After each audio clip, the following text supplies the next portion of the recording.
Assalamualaikum warahmatullahi wabarakatuh. Bagaimana kabarnya anakku yang soleh dan soleha? Pertemuan yang kedua kali ini, Pak Guru akan membahas tentang kelanjutan pembelajaran yang pertama kemarin.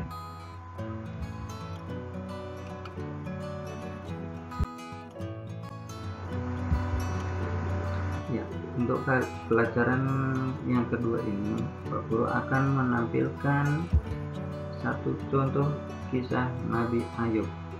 Tolong perhatikan dengan seksama. Nanti tolong diambil pelajaran yang bisa diambil, yaitu contoh. Di dalam sini ada beberapa contoh takdir. Silakan kalian pahami itu takdir mu'alaj atau takdir mudhaf. Pak Guru ambil video ini dari alamat yang sudah Pak Guru cantumkan di bawah ini.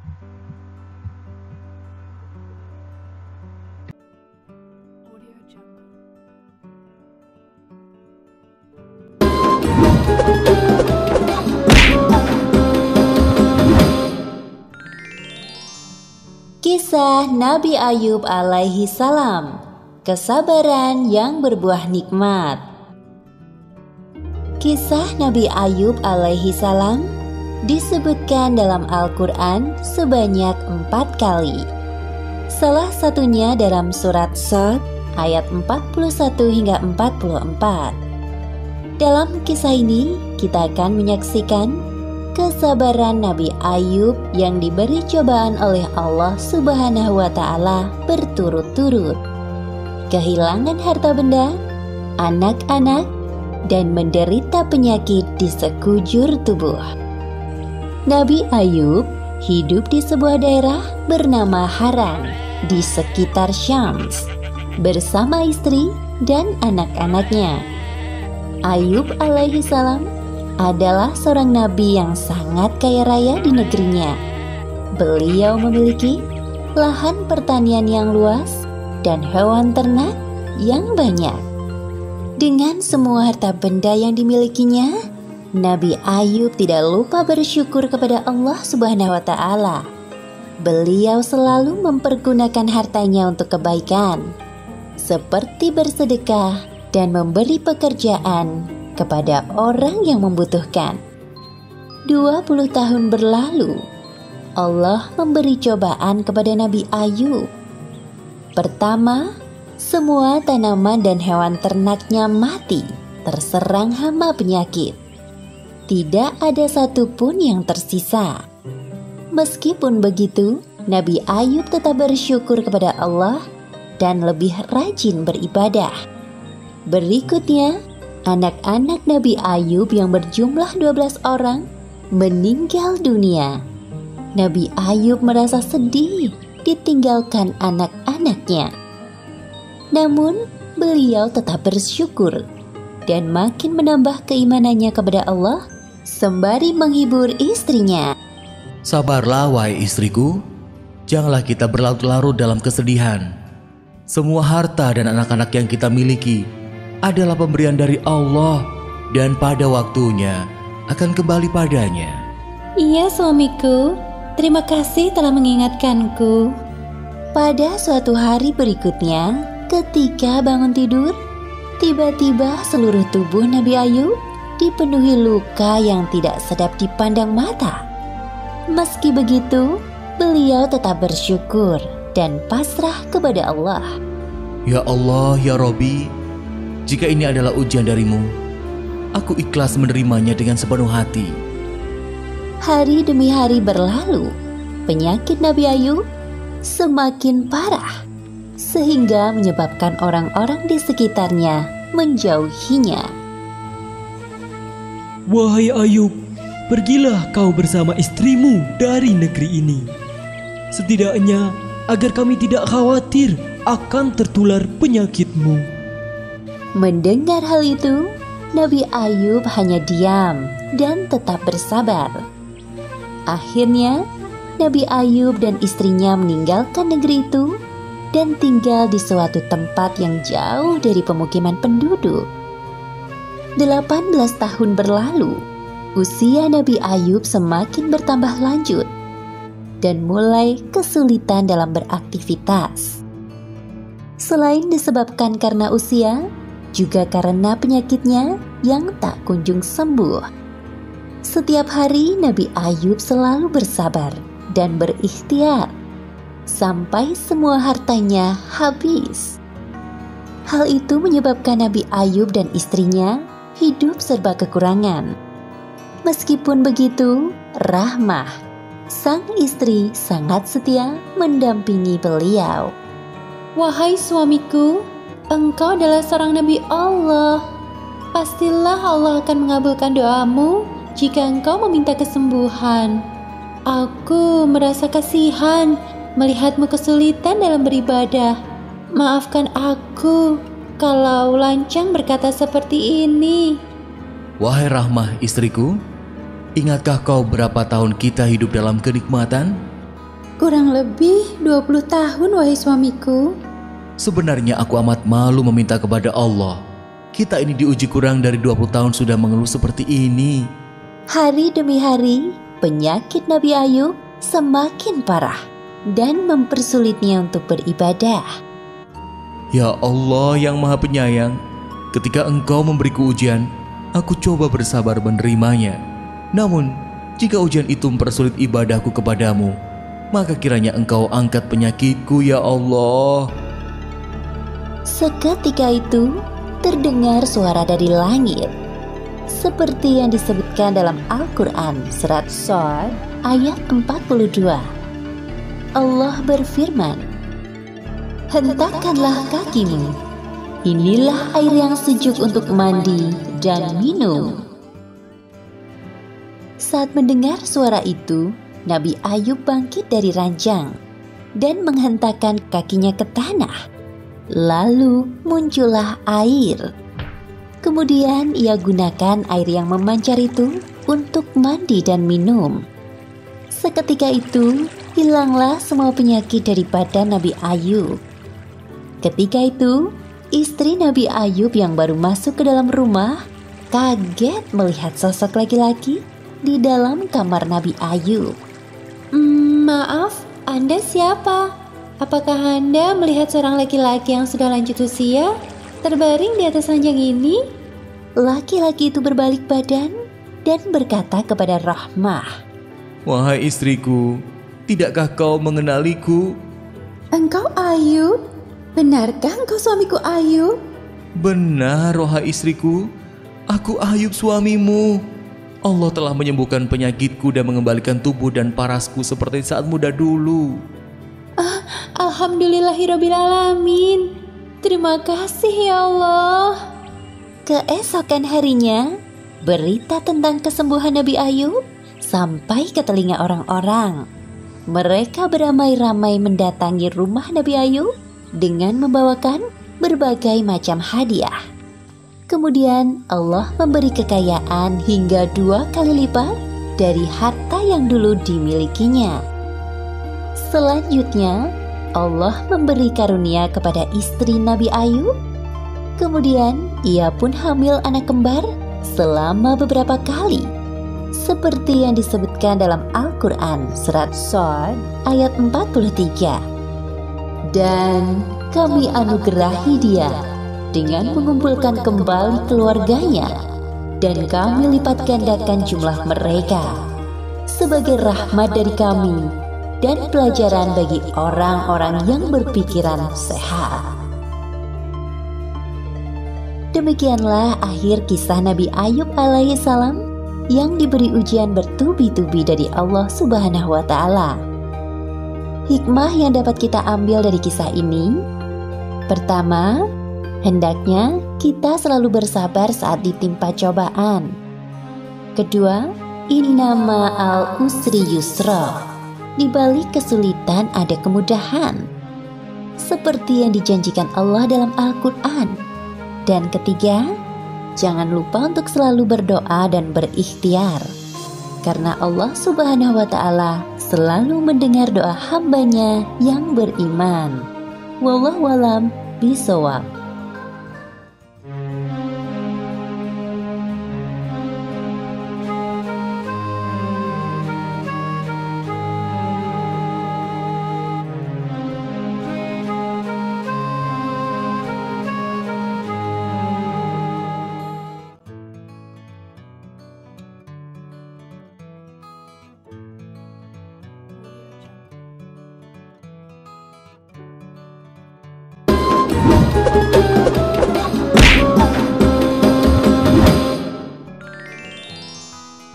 Kisah Nabi Ayub alaihi salam, kesabaran yang berbuah nikmat. Kisah Nabi Ayub alaihi salam disebutkan dalam Al-Quran sebanyak 4 kali. Salah satunya dalam surat Shad ayat 41 hingga 44. Dalam kisah ini kita akan menyaksikan kesabaran Nabi Ayub yang diberi cobaan oleh Allah Subhanahu wa Ta'ala berturut-turut, kehilangan harta benda, anak-anak, dan menderita penyakit di sekujur tubuh. Nabi Ayub hidup di sebuah daerah bernama Haran di sekitar Syams bersama istri dan anak-anaknya.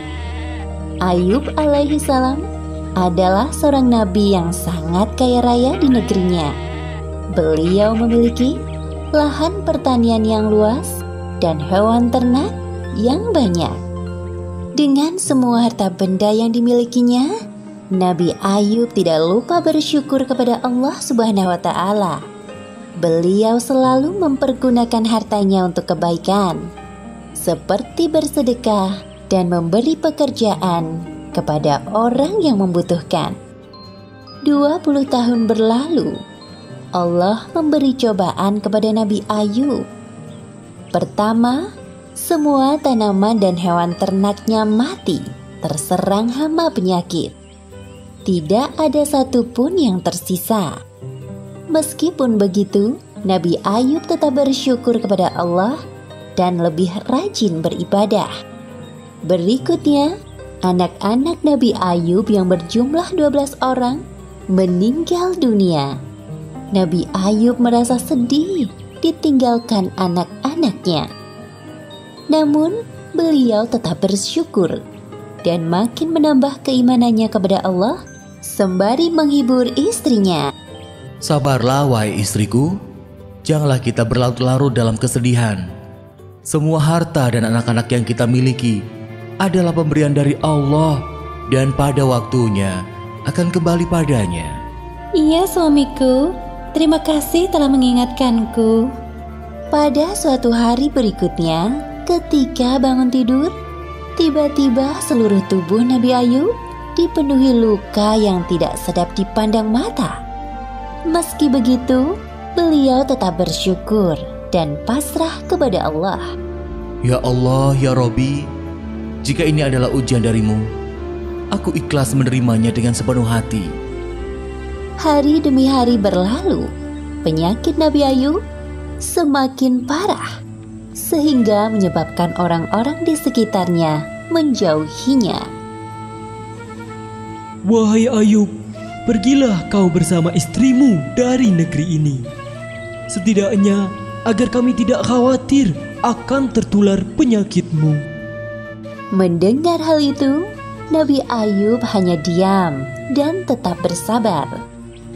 Akhirnya, Nabi Ayub dan istrinya meninggalkan negeri itu dan tinggal di suatu tempat yang jauh dari pemukiman penduduk. 18 tahun berlalu, usia Nabi Ayub semakin bertambah lanjut dan mulai kesulitan dalam beraktivitas. Selain disebabkan karena usia, juga karena penyakitnya yang tak kunjung sembuh.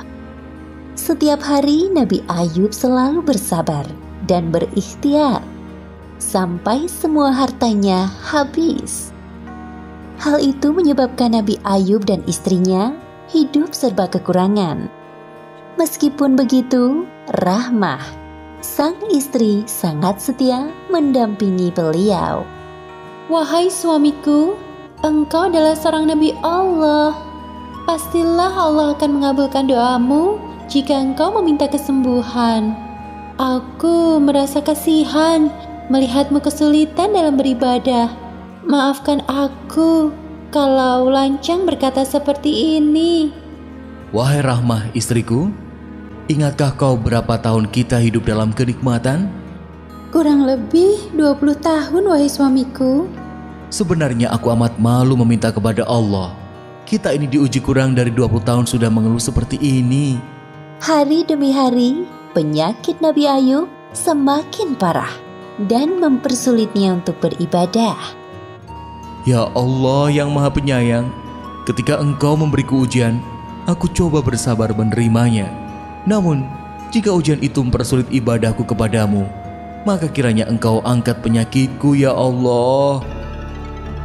Seketika itu, terdengar suara dari langit. Seperti yang disebutkan dalam Al-Quran surat Shad ayat 42.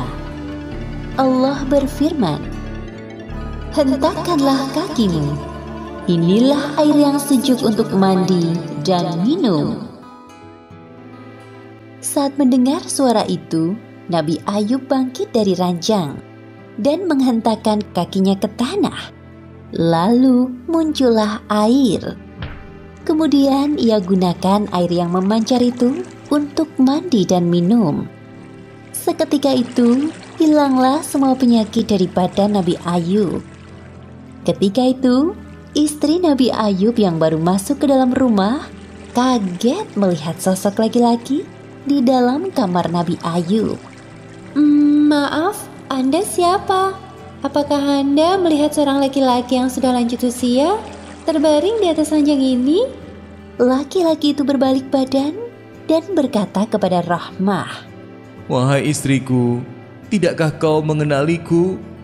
Engkau Ayub? Benarkah engkau suamiku Ayub? Benar, wahai istriku, aku Ayub suamimu. Allah telah menyembuhkan penyakitku dan mengembalikan tubuh dan parasku seperti saat muda dulu. Alhamdulillahirrabbilalamin. Terima kasih ya Allah. Keesokan harinya, berita tentang kesembuhan Nabi Ayub sampai ke telinga orang-orang. Mereka beramai-ramai mendatangi rumah Nabi Ayub dengan membawakan berbagai macam hadiah.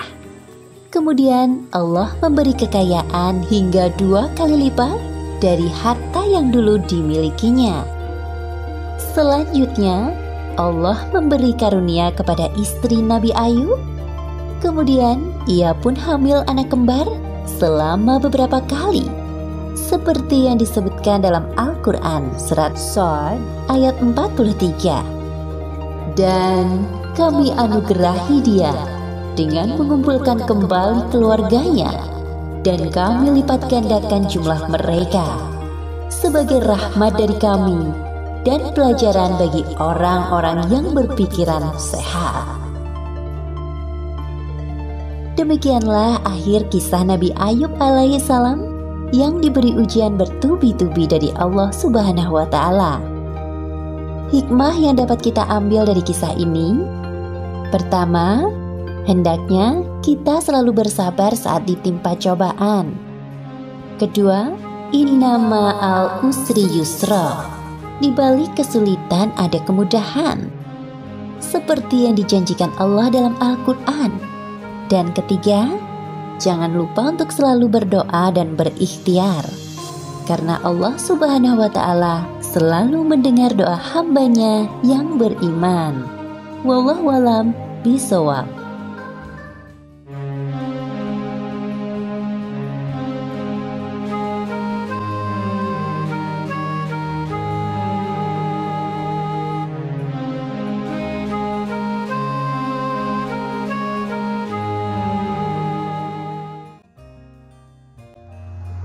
Ya baik, anakku yang soleh dan soleha, demikianlah video yang barusan Pak Guru tayangkan. Semoga kalian bisa mengambil pelajaran atau mengambil hikmah dari suatu kisah tadi. Suatu kisah tadi yang dapat kita ambil hikmahnya, yang pertama yaitu ketika kita ditimpa musibah, hendaknya kita bersabar. Yang kedua, inna ma'al usri yusra. Di balik kesusahan pasti ada kemudahan. Yang ketiga, sebagai umat Islam atau umat yang beriman, hendaknya kita selalu berusaha dan berdoa. Kenapa seperti itu? Karena Allah itu tidak buta dan tidak tuli. Jadi kita sebagai umat Islam hendaknya selalu berdoa dan berusaha, karena Allah akan mengabulkan doa-doa kita. Semoga dengan Pak Guru tampilkan video ini menambah wawasan kalian, menambah pengetahuan kalian. Pak Guru ucapkan terima kasih sudah memperhatikan. Demikianlah dari Pak Guru, kurang lebihnya mohon maaf. Assalamualaikum warahmatullahi wabarakatuh.